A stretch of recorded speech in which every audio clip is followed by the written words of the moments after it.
At 2:14 a.m., the screen shouldn't have shown anything at all.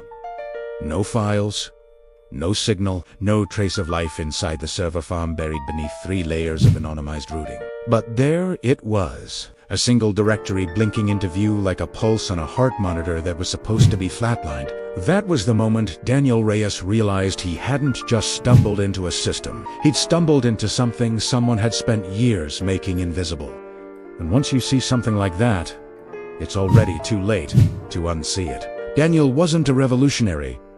He wasn't a spy. He wasn't even particularly reckless. He was a contract cybersecurity analyst who specialized in breaking into networks legally. Companies hired him to find holes before criminals did. It was routine work.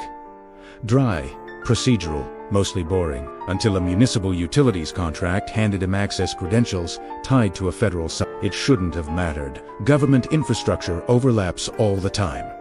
Power grids talk to environmental sensors. Water systems talk to emergency response networks. But while mapping traffic logs, Daniel noticed something strange. Packets leaving the grid weren't going where they were supposed to. They were being rerouted, encrypted, repackaged, sent somewhere else entirely. The destination address was scrubbed clean, a blank endpoint masked behind rotating proxy tunnels. Whoever set it up knew exactly what they were doing, and Daniel made the mistake that changes lives.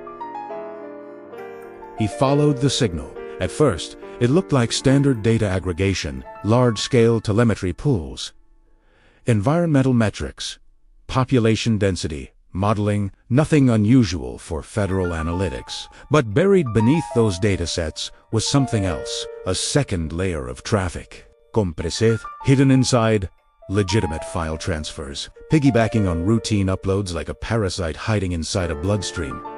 Daniel cracked the compression format. What he saw didn't make sense. Lists of names, movement timestamps, location clusters tied to specific individuals, not suspects, not criminals, not even flagged persons of interest, just people. Teachers, delivery drivers, college students, retirees, thousands of them, all mapped, all tracked, all categorized. The files weren't labeled with warrants or investigations. They were labeled with predictive scores. At that point, Daniel still assumed it was some overreaching surveillance program, invasive, maybe unconstitutional, but not unheard of. Governments track people. That's not new. What was new was what came next. Inside one subfolder sat a program labeled only with a version number. No documentation, no developer notes, no agency identifiers. Just an Daniel isolated it in a sandbox environment and ran it. The software didn't harvest data. It generated scenarios, simulated unrest patterns, economic disruptions, protest probabilities, migration flows. It could model how small interventions would ripple through entire communities. At a factory closure here, delay an emergency aid there. Trigger a localized infrastructure failure somewhere else. The program calculated how those actions would influence public sentiment, voting behavior, and social cohesion. It wasn't predicting instability. It was calculating how to manufacture it. Daniel stopped breathing for a second, because simulations alone don't prove anything. Governments run models constantly. But then he noticed something in the metadata logs. The simulation outputs weren't theoretical. They were being exported, time-stamped and matched to real-world events that had already happened. A water contamination alert that shut down a neighborhood for 3 weeks. A sudden transit system outage that stranded thousands before a local election. A misinformation surge traced to anonymous social media accounts that pushed one candidate into a landslide victory. Each event had appeared months earlier inside the simulation output. Not as predictions, as planned outcomes. Daniel leaned back in his chair, feeling something heavy settle in his chest. He wasn't looking at surveillance anymore. He was looking at a behavioral engineering program, a system designed to test how populations react to controlled disruptions, and then deploy those disruptions in the real world. A lab experiment. Except the lab was an entire country, and the test subjects didn't know they were being studied. That's when Daniel did the one thing every cybersecurity professional is trained never to do. He copied the files. Not all of them, just enough to prove what he'd seen, enough to verify later that he wasn't imagining it, enough to protect himself if the system suddenly vanished. Because systems like this don't stay exposed for long, Operatio wiped his session keys and tried to convince himself he'd done the responsible thing. Report it through official channels. Escalate internally, let oversight bodies handle it. That's what procedure demanded. But procedure assumes the system isn't watching you back. By the time Daniel opened his email to draft a report, his phone buzzed. Unknown number. He didn't answer. It buzzed again and again.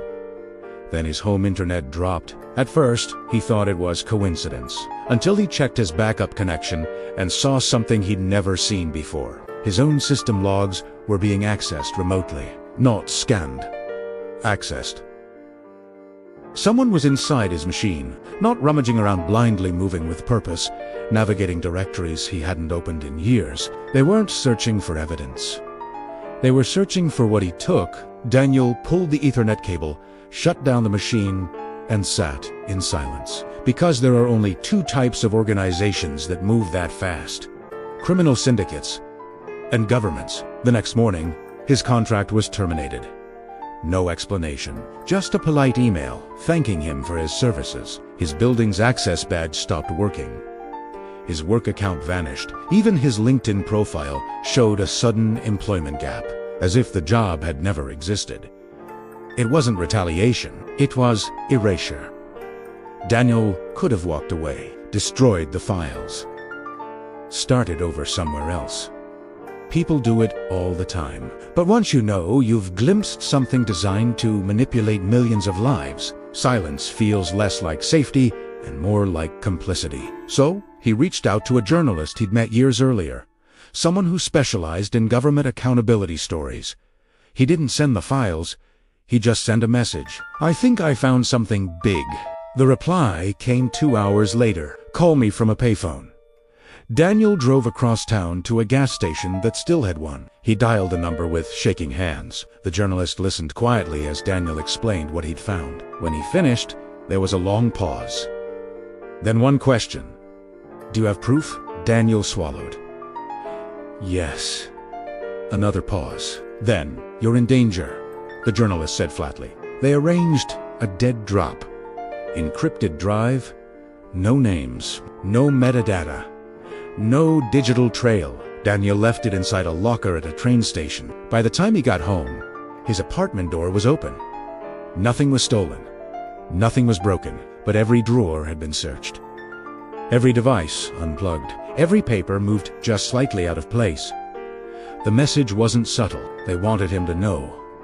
They'd been there. 2 days later, the journalist called back. Her voice sounded different. Tighter. "You weren't supposed to see this," she said. "What is it?" "It's not just one program. It's an entire initiative. Multi-agency. Classified above anything I've ever dealt with."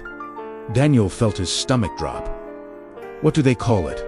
Another pause. "They don't," she said. "It doesn't officially exist." The story never ran. Before publication, the journalist's outlet received a legal injunction citing national security risks. Her editors backed off immediately. The drive vanished into a locked evidence room, and Daniel's phone started buzzing again. Unknown numbers. Silent voicemails. Cars parked outside his building that never seemed to leave. Nothing overt. Nothing provable. Just the slow pressure of being watched.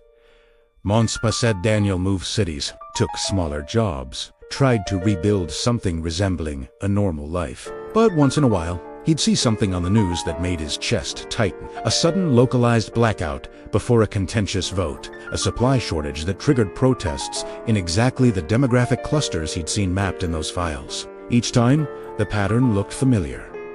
Too familiar. He never spoke publicly.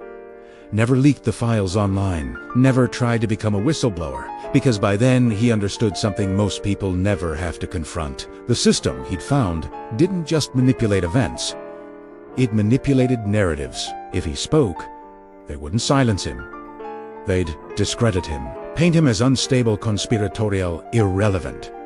Truth doesn't matter if no one believes the person telling it. Years later, Daniel still checks network traffic out of habit, still looks for anomalies in the background noise of the internet. Sometimes, late at night, he thinks he spots the same routing signature he followed that first time. The same invisible tunnel, the same ghost signal slipping through systems no one realizes they're part of.